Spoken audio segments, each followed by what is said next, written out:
Chase Thomas podcast.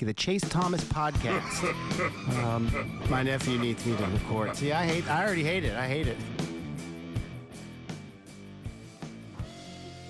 All right, hello, and welcome back to another edition of the Chase Thomas podcast, where I'm still the aforementioned Chase Thomas, coming to you live from Knoxville, Tennessee, Everything School HQ. I was not in the building yesterday. Still coming back from some sickness over the last week and a half, so fighting back, hopefully on the back end of that. But two guys who were in the building for what was one of the all-time great offensive showings, and it did not feel at all like 1985, that we were all having a great time. We were actually laughing. We were having fun all across the board. Rocky Top Insiders, Ryan Schumpert. Ryan, good afternoon, sir. How are you? I'm doing well. It was you said it pretty well, 1985 football game. I said it was a Tennessee football win Jeremy Pruitt would be proud of. So certainly an interesting one at Neyland Stadium to break down. I think he would. I right there with you agree. Jack Foster, also here of Always College Football and Rocky Top Insider. Jack, good afternoon, sir. How are you? Doing great. It's a great football Sunday. Got an early start with the London game. It was an okay game, and then noon slate was fun. I know your Falcons completely. We don't have to talk about that. Fell apart, but it's all right. It's a weird feeling because you're like, I don't want Desmond Ridder to be the quarterback, so you need kind of those bad games to just be like, all right, is that enough? Because there's just so many great quarterbacks in this class for next year that I want to make sure Ridder's bad enough that they're like, no, we got to go quarterback in the first round next year. Because if he shows just enough, where you're like, ooh, we can keep going around, we can trade that pick if we're a bad team. Like, no. So I need it to be bad enough. Start Heineke and potentially make the playoffs. You'd rather tank? Oh yeah. I don't want to live in the Tennessee Titans world of just like taking quarterbacks in the second round and just false belief that you're still pseudo contending year over year. No, I have no interest in that whatsoever. No, give me Shador, Michael Penix, whoever. Drake May would be my ideal with this offense and what they're trying to do. But I'm also all in on the idea of Shador Sanders back in Atlanta and with Deion coming to games and just what that would be like. That place, Atlanta, would just be on fire every single week. I would be completely here for it. And I also think Shador is legitimately good. But we don't have to talk about all things Atlanta Falcons on this program. We can avoid that entirely. We can talk about happier notes where this is just so weird because it's funny we talk about the Falcons, and maybe this is something with the Titans too, Ryan, that we can start, because as someone who watches a lot of Tennessee Titans football, a lot of bad offenses bailed out by good defenses, do you at all feel guilty, or should Tennessee fans, like, how should they approach a 5-1 start where the offense is playing the way they are, and you have to just, it requires so much nuance to looking at where Tennessee is at this point.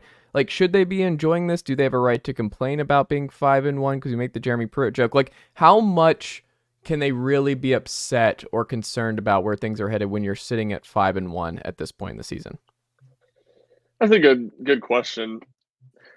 I mean, I think you can be concerned to a degree, but at the same time, the long-term thing is, like, this Tennessee team's not going to, what are you fooling yourself with? This Tennessee team's not going to achieve anything spectacular or really, truly, I don't think. Maybe don't prove me wrong this week in Tuscaloosa, a challenge for the SEC East. So to me, this is a season, like you've said for a long time, and we've kind of said it's kind of a bridge season for Tennessee, and I think they'll have some of those similar questions next year. But just kind of enjoy the ride. You're trying to win as many games as possible and just have the most as respectable as a season as you can, and keep as much momentum, kind of snowballing forward in the program. But you're not going to win anything of real significance this year. So I get being frustrated by watching bad offense, but at the same time, I think you kind of just have to embrace that for what it is to a degree, and certainly shouldn't feel guilty either on the other side of things about, celebrating or being excited about an SEC victory that was very, very ugly. Yeah, I think that's a good way of putting it, Jack. Do you agree with that sentiment, or do you think it's okay to be more pessimistic or negative coming out of last night? I think coming out of last night, I was having this discussion with one of my roommate's buddies who is in town, and he doesn't watch a lot of Tennessee football. And my roommates were pretty optimistic about the win, of course, Tennessee fans. And he was like, this team is not good. And when you just take a step back and you look at what happened, Texas A&M is still a good SEC team. I think a top half SEC team with one of the best defenses in the nation. Mm. And the way Tennessee's defense played and the way Tennessee was able to win that game, the way Jaylen Wright ran all over the SEC's best rush defense, there's a lot to feel optimistic about. But the one area that you can't feel optimistic about right now is the one area that has been so good in the Heupel era at Tennessee. So it's a weird situation going on right now. I don't have a lot of optimism that Joe Milton can turn things around or that this passing offense is going to become good. But with the way Tennessee is playing around that, and in spite of that, I would overall be more. I think overall it's been more of a win. I guess I'd give Tennessee season grade right now a B. So that's where I stand. I think that's fair, and we'll get into what actually happened here, and just kind of, it's interesting because I do feel like your sample size of your roommates and your friends is like, most people are positive coming out of this one. I think it's because of the last 15 years of just battered Vol syndrome. Right. Yeah. Like, they'll take the wins. They're like, no, this isn't great, but like, hey, there's a lot of old school guys too who are like, no, we've been waiting for a defense like this for a very long time. We've been waiting for a James Pearce, like he's going first round when he enters the draft, like guaranteed, that kind of guy. Like you have a Julius Peppers on the edge who just is gigantic and looming and just in the backfield at will, where they're sending doubles and he's still finding his way in. Like you just feel really good. Like Omar Norman Lott wasn't there yesterday and you didn't even miss him at all. And I think that's an underrated talking point because of how good he's been all year long. And it's also, I think the most positive thing I can say about the offense is, hey, they knew that they were going to run the ball down your throat and they couldn't stop them. We talked about coming into this game of like, hey, the biggest question was, can Tennessee run the ball when A&M A has a great rush defense and B knows that that's all Tennessee can do at this point. And Tennessee won that battle. They were able to say, hey, we're going to run the football down your throat. And we also ended up running the ball down your throat because if that running game's not even half of what we saw, especially in that second half, Tennessee's not winning that football game. And I think the other thing I would say coming out, there's no question in my mind if that game's played in College Station, Tennessee's not winning that football game. I think there was like that home bump for some of that stuff in Max Johnson, some of the weird decisions too, like Jimbo Fisher just running out the clock with 40 seconds. There were all kinds of stuff where you're like, man, Tennessee had the better coach, which was very evident throughout this one. And that also played a role. And I also just enjoy that Heupel is and you can see like why recruits like Heupel when they say that he's real. It seems like that's the most common sentiment from recruits is that Heupel just is a real guy. It feels like you have a real conversation and he'll be real with you about what kind of player you are and what you need to work on. Heupel just being like that was like 1985 and joking about his daughter, like to his daughter, she's never seen him win a football game in that way. And Heupel like in the presser just being like, didn't get a lot right, pressed a lot of wrong buttons, going for it when he shouldn't have. Some really bad play calls in this one, some bad decision making in this one, especially in game management. This was not Heupel's best game by any means, but it's refreshing that he owns all of it. He doesn't run from it. He's just like, nah, I was not great in this one, and we won a game that I never thought I would win because it was his first win as a head coach when he did not score at least 30 points. Like that's kind of wild. That's where we're at. But I enjoy that Heupel is owning all of that and takes it all in stride. Do y'all share that sentiment? Yeah, I mean, it's just like the anti-Butch Jones who was going to just do everything in cliches and was certainly never going to, publicly admit that he was wrong about something. And so many football coaches are like that. So, yeah, I think that's certainly a sentiment you should have. And I think you talk about a lot of things that were odd about this game or weird about this game. You kind of said it with the battered Vol syndrome. It feels like Tennessee wins that game one time out of 10 the last decade and a half. And but on the flip side, it's like, and you said it, like Josh Heupel was not very good yesterday. I feel like a game Josh Heupel wins one time out of 10 too. So it was surprising so much in so many ways. Some ways it's like, yeah, Tennessee should have won. They played better, and I think they did. They moved the ball better than Texas A&M did. But on other ways, it was just like, wow, that win was kind of surprising from what we know about Tennessee and what we know about Heupel. So I think that, to your point, and to kind of what Jack was saying about some of his friends, is why I think a lot of Tennessee fans come out of this game with a lot of positive Thoughts?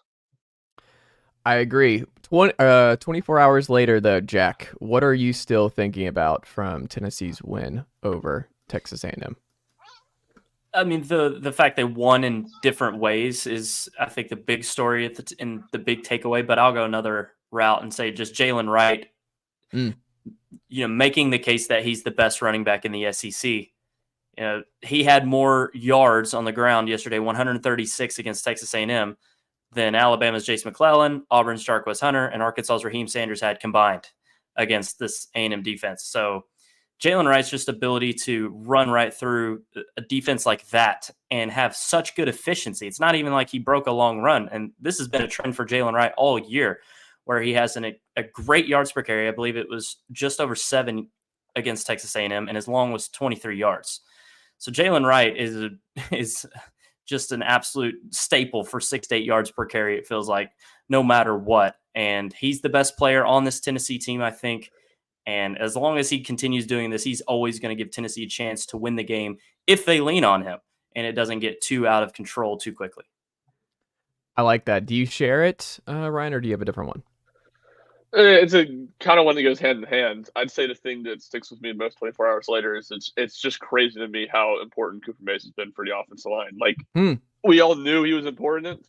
Like, we thought that would make a big difference, but it's like a completely, night and day different offensive line. And he was fantastic again yesterday. And I think what you leave this game with is such conflicting feelings of, wow, Tennessee ran for 232 on A&M. Man, they can run anybody. They can go down to the T-Town next week and they can run the football. They can run the football on Georgia in Neyland. And that is such – if you would have told me that going into yesterday, I'd say, man, you're talking about having some confidence that Tennessee can go and at least go into Alabama and win, or, at least be competitive in both those games. But you just leave yesterday going, Tennessee can't beat anybody. We're crap with Joe Milton playing quarterback, especially outside of Neyland Stadium.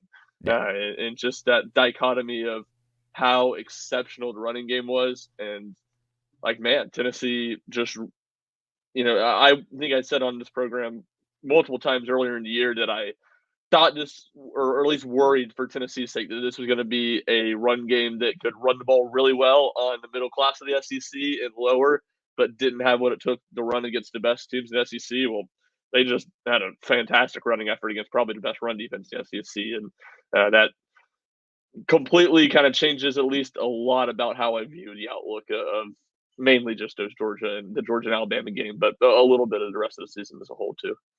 And it's also just what Joe was doing in the second half. I mean, it'll be forgotten about, but Joe taking out A&M's best player by just lowering his shoulder and just full on taking him out in that play was huge. And Joe using his shoulder and Joe using his body. It's one of those things that's been missing all season long. And I get that they want to protect him and stuff, but it's like at a certain point when he's playing, like, what are you worried about protecting? Like, it has to be a part of the offense. Like, what are we worried about? Like, that annoys me more that those kind of called zone reads for the quarterback were not employed weeks ago, because this offense runs so much better when Joe Milton is moving, when you have a quarterback that is comfortable moving and taking off, because it's just, he's a big body. I mean, when he's not running out of bounds on a free play, short of the sticks, like little things like that, where you're like, that's never getting cleaned up. That's year 6. That's just part of the deal. You need to move on from that one. But when he's doing the right thing, running the football, you're like, oh, this is really good. This is like one of those, he's really hard to bring down. And you know who doesn't want to attack him in the second level? Cornerbacks and safeties. They're like, Joe Milton's a dude. And you saw it opening the season against Virginia, where he just literally just runs over Virginia defensive back. That became a meme. And I think that, for me, I wonder if that's just part of the deal, because I think you're going to have to employ that so much, especially with the play of Joe through the air and just the receivers. Is you wondered, and kind of speaks to your Cooper point, Ryan, the offensive line's been so much better with him back the last 2 weeks, but it hasn't translated at all in the passing game. So it's like, okay, you thought that Cooper being back, more time, things would be a little bit better, calmer, like Cooper would settle stuff down. The run game is working, and Cooper's been great there, but it has had zero effect on Joe Milton in the passing game whatsoever. And I think that's kind of a surprise, is that we're actually getting worse. And that's like where, if you're a fan, you're like, what do I do with this? Where you're like, oh, it's a long season, we're 5-1, it's great, but from the outside looking in, like your friend Jack, Jack, your friend was looking at it, you're like, no, the passing game's actually worse. Like the passing game's actually never been in a worse spot. And I don't see how that gets better. The one positive I think is probably Chaz Nimrod looked good in this one. I thought he had some good plays, and he should have got a pass interference call deep down the field at one point. But I thought Nimrod looked like he was solid in this one. But to flip the script a little bit here, the biggest moment of the game for you was what, Ryan? The Dee Williams special team sequence. I mean, downs the punt on the 1 yard line. Tennessee's defense. I think at the time I thought it was 0 yard run, 0 yard run. I think it was actually 1 yard run, lost a 1 yard run, and an incomplete pass. And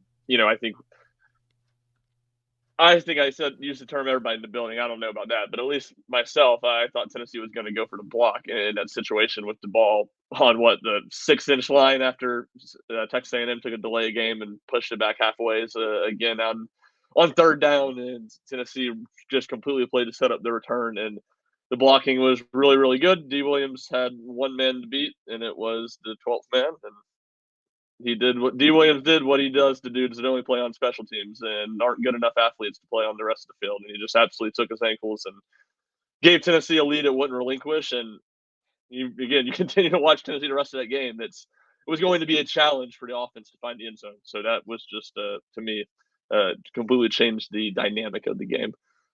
Is it D for you as well, Jack?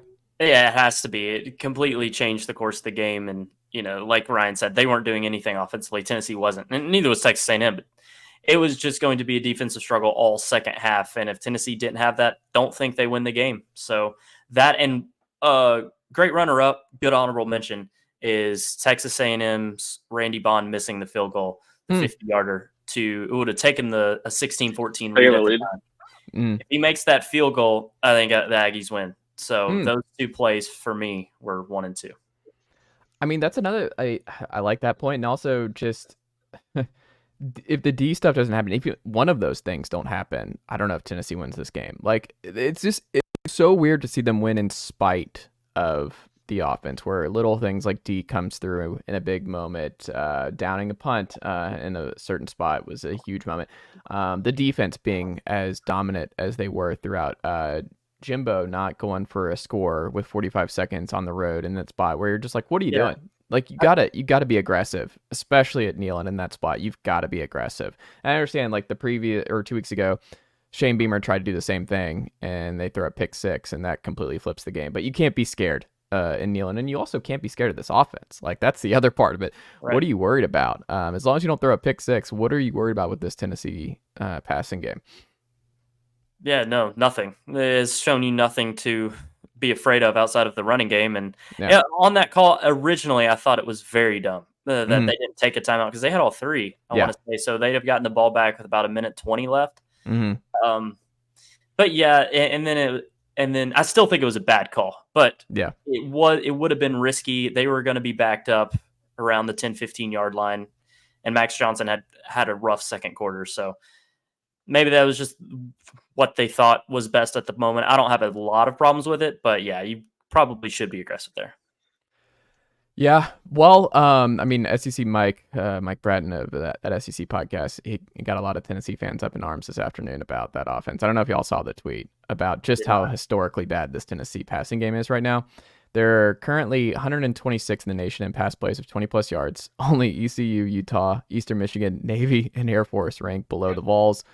I mean, it's just stuff like that where you're like, we polled each other after last year and we were like, hey, will there ever come a time in the Heupel era where this passing game is in the barrens of FBS in 20-plus yard explosive plays? Would y'all see that ever happening? Or do you see Heupel sticking around, or Tennessee winning football games? They're winning football games in an unbelievable way in the Heupel era. And I think no matter what, Heupel does deserve credit for that. But I don't know, like Tennessee fans, I think this win, I don't know if y'all agree, does this win cement 8-4? To me, it cements 8-4 for this group, and I think that's best case scenario. What do y'all think it can get higher? You think 9-3 is a possibility? 9-3 is definitely a possibility.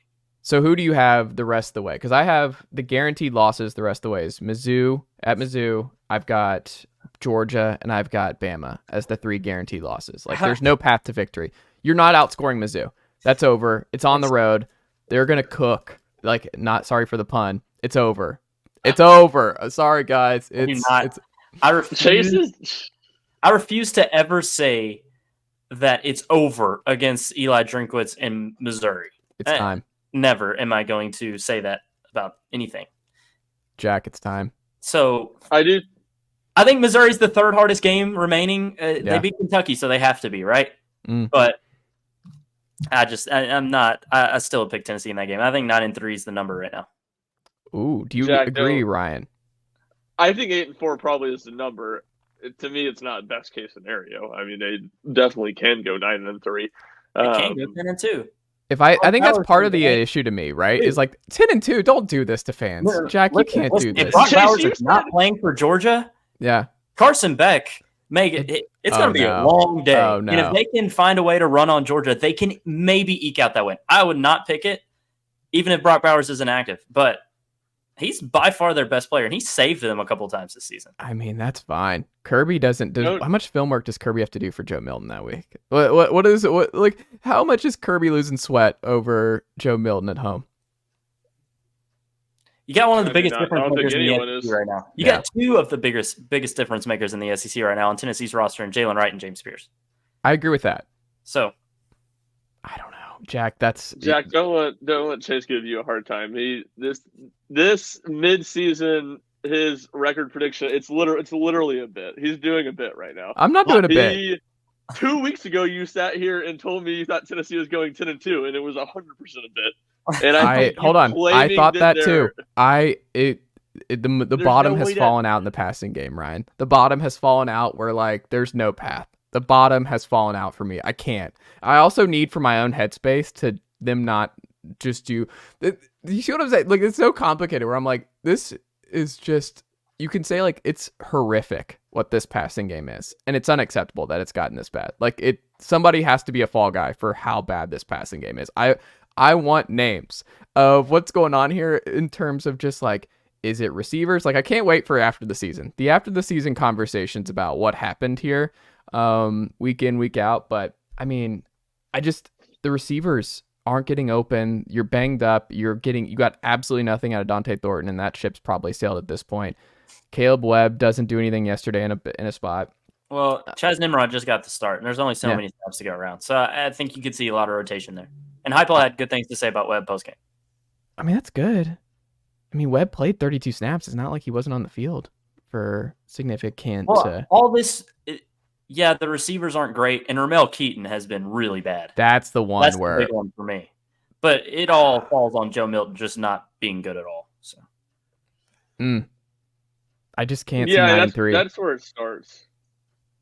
I mean, I just don't know how you don't watch Tennessee run for 232 on A&M and be like, Tennessee's not going to be able to move the ball against Missouri. Yeah.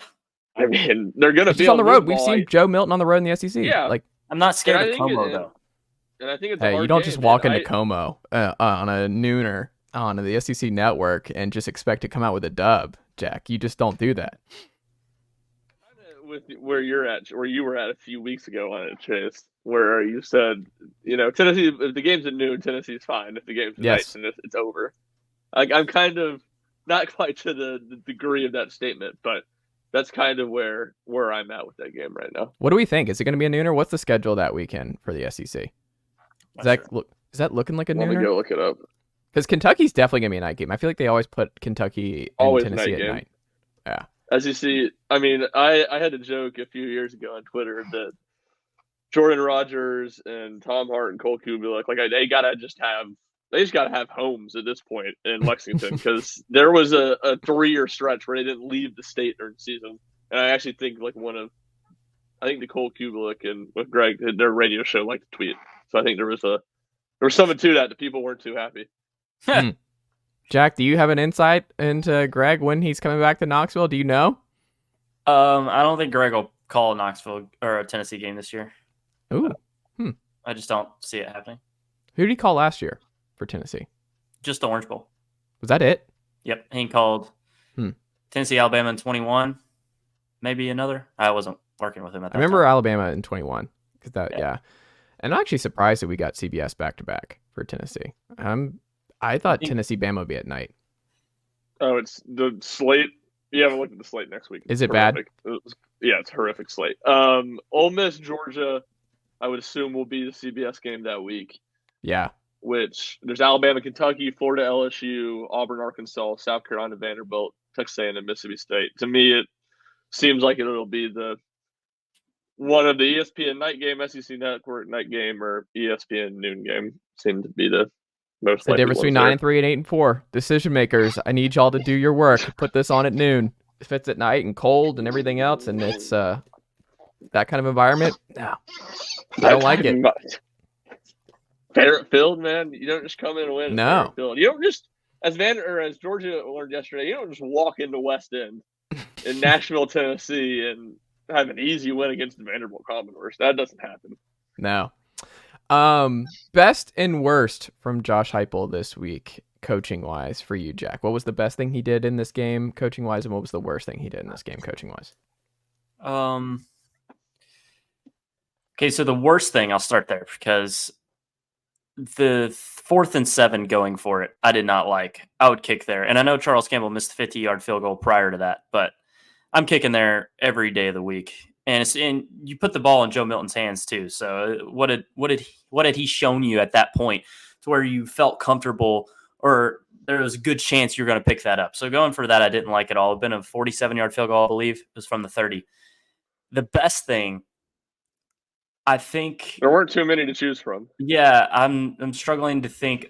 I would honestly just say the commitment to Jaylen Wright. 19 carries, that was a season high. And of course he had season high yardage, but just featuring him as much as possible in a game like that. And, Dylan Sampson and Jabari Small are fine backs, but Jaylen Wright was on another level than them last night. And the disparity was evident yesterday more than any other game this season. So just leaning on him and making him the clear-cut number one back, which I know he's been, but just leaning on him, almost 20 carries, that was a really good thing to do last night. That's an interesting one. Do you share that, Ryan? I shared the negative or the bad. His worst mistake was the 4th and 7. Like that one to me just made no sense. Like they were clearly playing for it because they ran on 3rd and 9 and got 2 yards, and they should have abandoned ship when they got 2 yards. Like that's not. I said it on our RTI podcast. 4th and 7 is not a down and distance that you say and feel comfortable in what Joe Milton's going to be able to do. Granted, not a ton of them are, but 4th and 7 certainly isn't one of them. The other ones, go for it, don't go for it. Almost all of them went against Tennessee, so they're kind of by that bad decisions. But I didn't think any of the other ones were awful, really. Like I kind of understood the logic of them. What to me was bad is you got 1st and goal in the 6-yard line. You're trying to ice the game, and Jaylen Wright's not in the game. I mean, it's the exact opposite of what Jack's saying. Like, I get Jabari Small is your most trusted guy, and it wasn't Jaylen Wright who fumbled that ball on 3rd down at the end of the first half, was it? I think that was Dylan Sampson. Off the top of my head, I'm not positive. Yeah, so why are we concerned about Jaylen Wright's ball security? He fumbled it a couple times a full calendar year ago. It hasn't been a problem. He's your best running back. Score a touchdown to put the game away. He needs to be in the game. So that, to me, would have been my number 2 thing that I just left really. But it probably didn't feel like a massive decision compared to a lot of other ones, but I was just super puzzled by. And then I would say on the positive, it's really just things that his assistant coaches did. Tim Banks was fantastic, had a great game plan. I think he deserves a ton of credit for a second straight week. Tennessee's defense has been really good in an SEC game, or 2 times out of 3. Obviously, had the open date last week. And, it just kind of feels like Tim Banks is a lot of really good, and then he's just got like the 1 or 2 just really bad performances a year. So they kind of need to get rid of that. But after you left the Florida game feeling like he was maybe not on the hot seat yet, but starting to flirt with it after the South Carolina and Florida performances within however many games of each other they were, 5 or 6. And then at the same time, I talked about it earlier. I thought obviously the decision not to go for the blocked punt and to try to set up your return was a really smart one. So credit to Mike Eckler and Tim Banks. I think Josh Heupel's assistants making good decisions were the best thing from the coaching staff yesterday. Yeah. Also, should not be allowed to say who's available and who's not each week. Danico Slaughter got 10 snaps, and the whole we're expecting Danico to play, and it's like I keep looking over. And that's the other thing is like Kamal Haddon's been legitimately good the last few weeks. Like Kamal has legitimately been good. Gabe Giulio was not good in this game, and I saw a lot of like they deserve credit for what happened. And I was like, Gabe was getting picked on left and right, and was getting torched left and right in this one. He graded pretty poorly by PFF in this one. Two things are true. One, Kamal Haddon was elite in this one and has been very good in coverage the last few weeks. Gabe Giulio has not been good at all. And that pick was just he was sitting in zone, and it was like kind of like the Kamal thing where it just kind of fell right to him.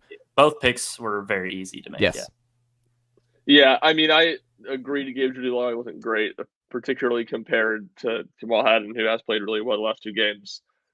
It's not called 3 catches for 46 yards given up. They were picked around left and right. That wasn't happening. I mean, you called Elijah Herring unplayable in the second quarter. Unplayable. He probably had the best game of a Tennessee linebacker yesterday. So hold on, leave the group chat. Leave the group chat alone, Ryan Schumpert. We're not over here. Hey, in-game chase is a totally different animal than 24 hours removed chase. Like it's a different breed. And so I'm giving coaching fines, buyout fines. Like I'm doing all kinds of stuff in the group chat. I think was my favorite text of offensive firings have to happen. But your Gabe Giulio criticism is more fair. I just think how you just described it made it sound a whole lot worse than it was. Now, if they played a better passing offense, that to your point, that might have happened. But I just need Danico back next week. Danico has got to be back in this lineup next week. He's not. I don't think he's injured. So, and he played 8 snaps and gave up 20-yard reception on one of them. So it's not like he was. So you see that Judy Lolly's just ahead of him now? And at least in the coaching staff, I mean, the coaching staff likes him more or is rolling with him over him. I mean, you don't play 20 snaps over two weeks with a bye week in the middle of them. And to me, I think there's like a serious. Right? Yeah, exactly. This is interesting. Ryan, ask him about it this week. It'll go over well. Just be like, hey, what's real with Danico Slaughter? Is he hurt or is he number 4 on the depth chart now? I didn't see Warren Burrell in this game, by the way. Was he out? Did he play? He didn't play, and Brandon Turnage and Slaughter were the backup corners who got a little bit of playing time. But no, there was no Warren. At least not on defense. Maybe he played special teams. Obviously, there was no injury announced. Like it feels like we joked about it all offseason of like Tennessee just needs to find some separation at corner, and they have found it with what Kamal Haddon has done. But still, like 2 to 6 on the depth chart, it's like shuffle a deck of cards, pull one out, throw a random guy in there each week. It's still about the same after him. Joe Milton. Just how bad was Joe Milton this week? Jack Foster. And is there any positives that you pull from this performance for Vol fans going into Alabama week? Funny, Josh Heupel was asked that post game. What was something positive you saw from Joe Milton? And he took a minute to answer because I'm sure it was hard to pause and answer. And he said, just the fact that he gets ready to compete every play, which is like, okay. Was that really his first thing he said when he was asked this question? Yeah. Oh, I think so. Let me go pull up the transcript. Just his his like competitiveness and fighting for his team every play like that. The positive from what he did on the field is that he ran pretty well. That's the only thing. As far as the passing goes, and the Keaton touchdown would have helped his numbers a little bit, and that was a pretty good throw. But yeah. You also scored a touchdown on that drive. I think people keep citing that one. I'm like, they scored a touchdown on that drive. Like, it didn't matter in the fact of the game, but a 42-yard touchdown for Joe would have looked better. He just still had one touchdown, but he had more yards, and you'd have remembered that play rather than a flat to Jacob Warren that was easy money.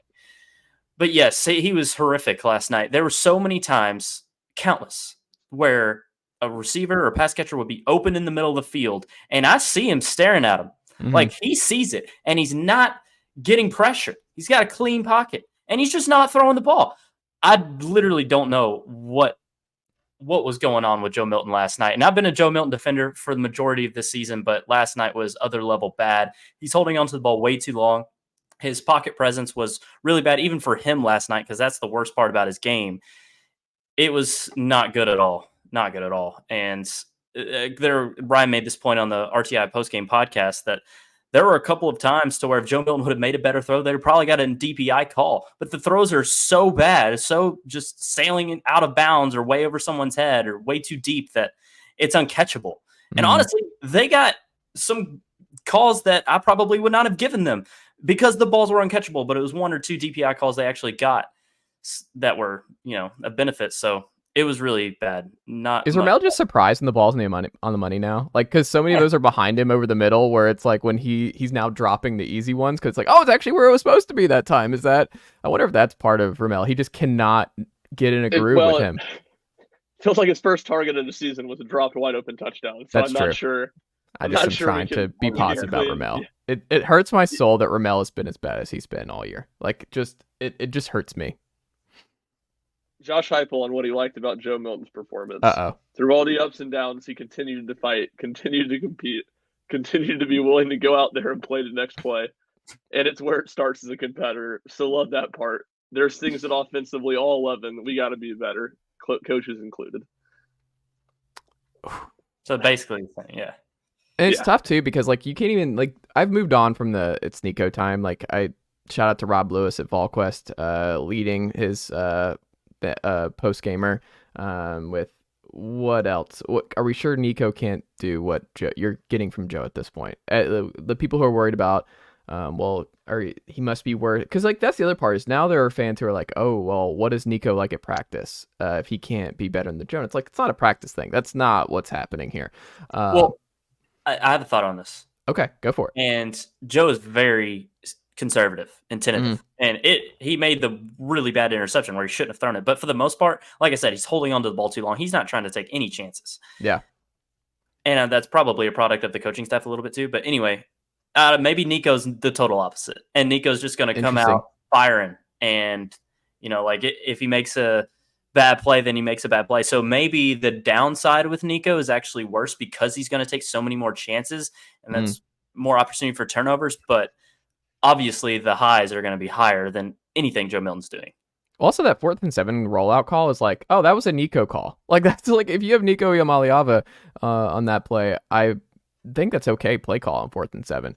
Joe Milton was never threading the needle there on a rollout where he's not able to plant his foot and just like has to wait and try to hit like a sideline foot planted grab. I don't even know who it was. Was that Ramel on the right hand side that he tried to fit it into?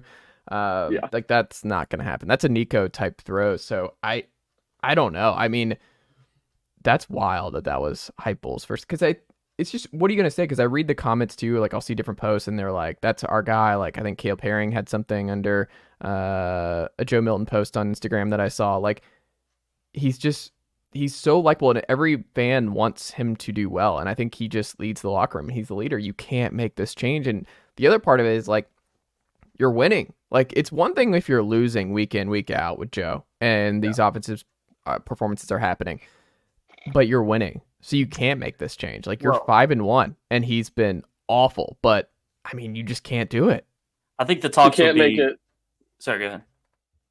Well, I think we're going to say the same thing. You can't do it going to Alabama and then on the road again at Kentucky. I mean, you can.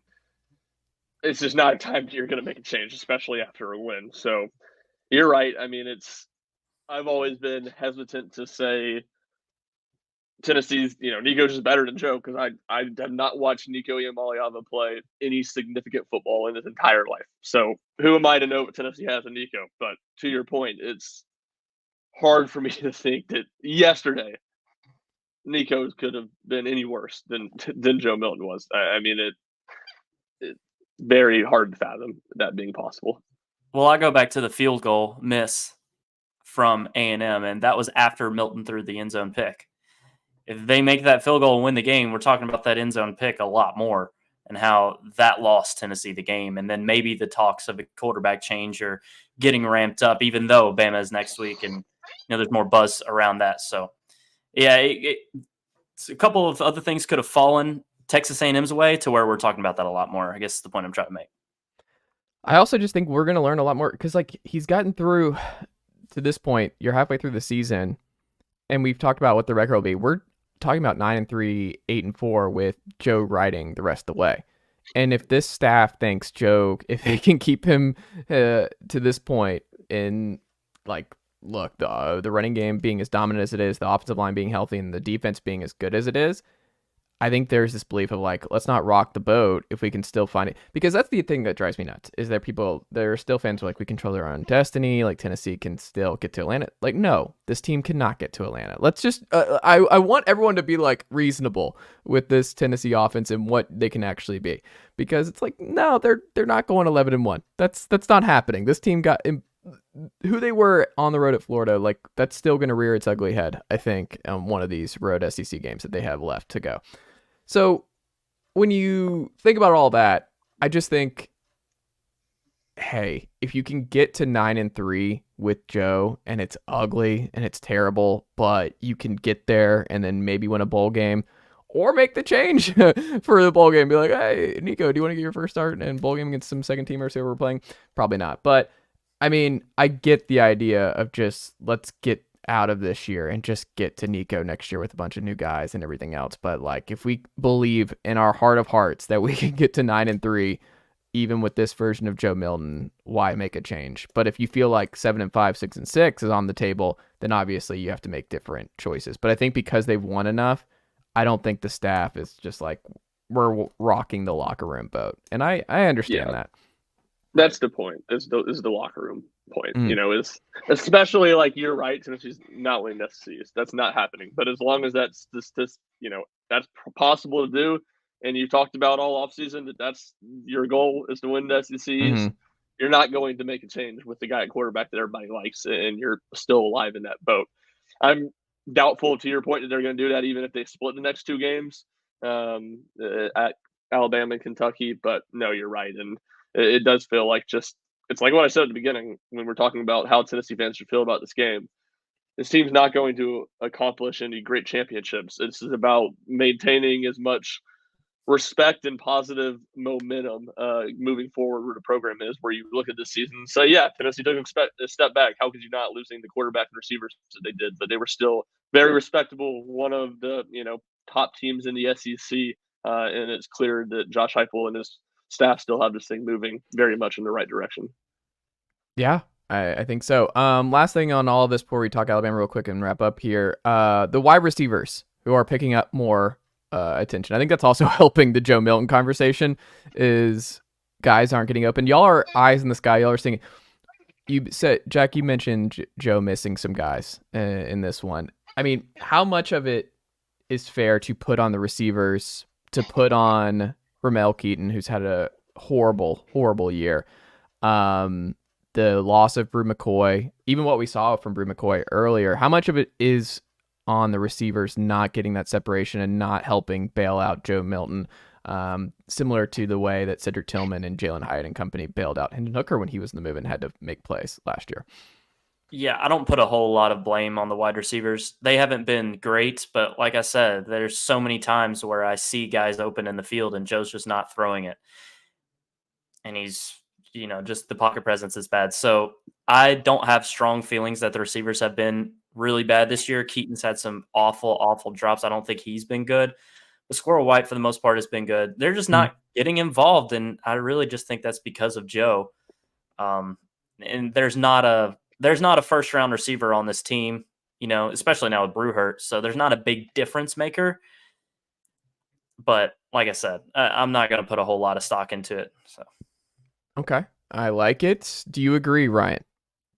I put more stock into it. I mean, Milton's definitely the biggest problem. Like, don't get me wrong there, but especially with Brew McCoy out, like this is a below average receiving corps. There's just not really any difference makers. If it is, it's Squirrel White. He's the one guy, but there's Tennessee doesn't have really anything else special, and I think it's certainly an issue that compounds itself. And this is not a unique thought. I can't remember who I've heard say it the first time. I think I've heard multiple people say it, but Joe Milton, it seems like he's a guy his entire life playing football. He has not had to throw people open. He's got the arm strength. He can make every throw. His arm strength's so good that he can wait for people to get open.